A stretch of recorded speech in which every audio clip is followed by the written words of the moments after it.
Self help গ্ৰুপৰ নতুন এটা আপডেট লৈ আহিছোঁ। এইটো আপডেট হ'ল আপোনালোকৰ যদি সেলফ হেল্প গ্ৰুপ আছে আৰু যদি আপোনালোকে সেলফ হেল্প গ্ৰুপৰ 10,000 টকা পোৱাৰ ফৰ্মটো জমা দিছে তেনেহ'লে কিন্তু এটা ভাল খবৰ আহি গ'ল। কি খবৰ আহি গ'ল ফাৰ্ষ্ট সেইটো চাই লওক। সুধি আছে আত্মসহায়ক গোটৰ বাবে মই এনাউন্স কৰা 10,000 টকাটো কেতিয়াকৈ পাম। নিৰ্বাচনৰ চূড়ান্ত প্ৰক্ৰিয়া এই মাহত আমি শেষ কৰিম আৰু 1 এপ্ৰিল তাৰিখে বিহালীত প্ৰথম 10,000 টকা আই মাতৃসকলক দি এই আঁচনিখনৰো আমি শুভাৰম্ভ কৰিম। নিশ্চয় আপোনালোকে শুনিলে যে 1 এপ্ৰিল তাৰিখে আপোনালোকে 10,000 টকাটো লাভ কৰিব। এতিয়া কোনসকল লোকে সেলফ হেল্প গ্ৰুপত 10,000 টকাটো লাভ কৰিব, এতিয়া কিন্তু আপোনালোকে লিষ্টটো চেক কৰিব লাগিব যে আপোনালোকৰ নামটো ভেৰিফাই হৈ আছেনে নাই। যদি আপোনালোকৰ নামটো ভেৰিফাই হৈ আছে তেনেহ'লে কিন্তু আপোনালোকে সেলফ হেল্প গ্ৰুপত 10,000 টকাটো লাভ কৰিব। আৰু যদি আপোনালোকৰ নামটো ভেৰিফাই কৰা নাই তেনেহ'লে কিন্তু আপোনালোকে 10,000 টকাটো লাভ নকৰিব। কেনেকৈ আপোনালোকে সেলফ হেল্প গ্ৰুপৰ নিউ ভেৰিফাই লিষ্টটো চেক কৰিব মই আপোনালোকক স্ক্ৰীনত যাই দেখুৱাই দি আছোঁ। এতিয়া আপোনালোকে ফাৰ্ষ্ট আপোনাৰ মোবাইলৰ যিকোনো এটা ব্ৰাউজাৰ অপেন কৰি ল'ব।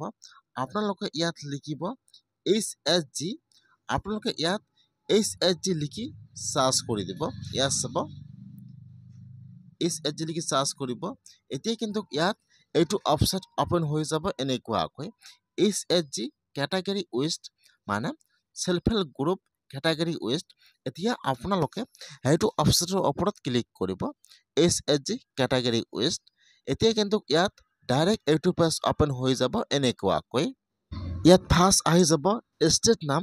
এতিয়া আপোনালোকে ইয়াত চাই ল'ব যে ইয়াত আপোনাৰ ষ্টেট নাম কোনটো হয়।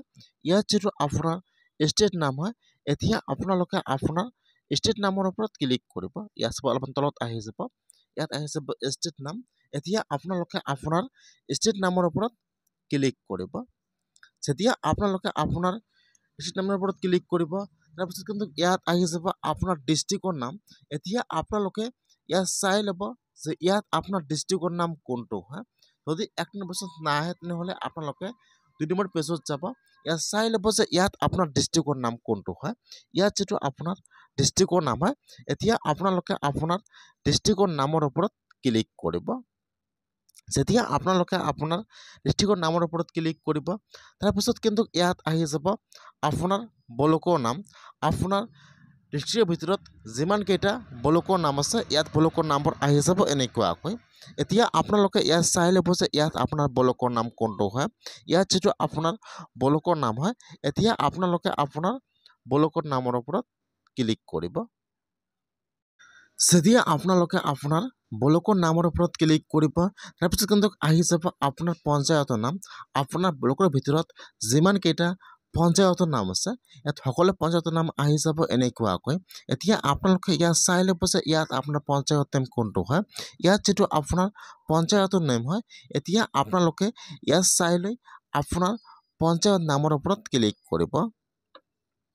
ইয়াত চাব ইয়াত পঞ্চায়ত নাম আহি যাব এনেকুৱাকৈ গ্ৰাম পঞ্চায়ত নাম। এতিয়া আপোনালোকে আপোনাৰ পঞ্চায়ত নামৰ ওপৰত ক্লিক কৰিব। তাৰপিছত এতিয়া ইয়াত আহি যাব আপোনাৰ ভিলেজৰ নাম।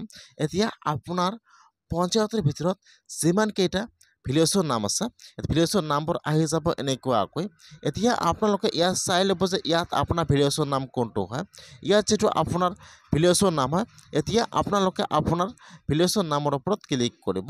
যেতিয়া আপোনালোকে আপোনাৰ ভিলেজৰ নামৰ ওপৰত ক্লিক কৰিব তাৰপিছত ইয়াত আহি যাব আপোনাৰ সেলফ হেল্প গ্ৰুপৰ নাম।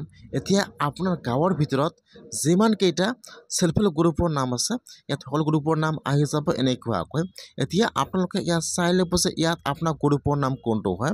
ইয়াত যিটো আপোনাৰ গ্ৰুপৰ নাম হয় এতিয়া আপোনালোকে আপোনাৰ গ্ৰুপৰ নামৰ ওপৰত ক্লিক কৰিব। যেতিয়া আপোনালোকে আপোনাৰ গ্ৰুপৰ নামৰ ওপৰত ক্লিক কৰিব এতিয়া আপোনাৰ গ্ৰুপৰ যিমানকেইটা ফেমিলি মেম্বাৰৰ নাম আছে বা যিমান কেইজনৰ আপোনাৰ গ্ৰুপত আছে ইয়াত সকলো নাম আহি যাব এনেকুৱাকৈ। ফাৰ্ষ্ট আহি যাব ইয়াত আপোনাৰ গ্ৰুপ ডিটেইলছটো আহি যাব। তাৰপিছত ইয়াত আপোনাৰ গ্ৰুপটোৰ ভিতৰত যিমানকেইটা মেম্বাৰৰ নাম আছে সকলো আহি যাব এনেকুৱাকৈ ফাৰ্ষ্ট আহি যাব মেম্বাৰ নাম মেম্বাৰ গাৰ্জিয়ান নাম আৰু ইয়াত আহি যাব কেটাগৰী আহি যাব এইফালে চাব দিয়া আছে একাউণ্ট এভেইলেবল আৰু কিছুমান চাব দিয়া আছে না যিগুলো ইয়াত কিন্তু এনে দিয়া আছে সেইটো নাম এপ্ৰুভ হোৱা নাই সেইসকলে কিন্তু লাভ নকৰিব আৰু যিসকলৰ অনলাইনত এপ্ৰুভ হৈ আছে ইয়াত দেখুৱাই দিব এভেইলেবল বা তাৰমানে আপোনাৰ নামটো এক্টিভ হৈ আছে আপোনালোকে এনেকুৱাকৈ সেলফ হেল্প গ্ৰুপৰ নিউ ভেৰিফাই লিষ্টটো চেক কৰক যদি আপোনালোকে নতুনকৈ গ্ৰুপ বনাইছে তেনেহ'লে আপোনালোকে চেক কৰক যে আপোনাৰ নামটো অনলাইনত এড হৈ আছে নে নাই এনেকুৱাকৈ লিষ্টটো চেক কৰক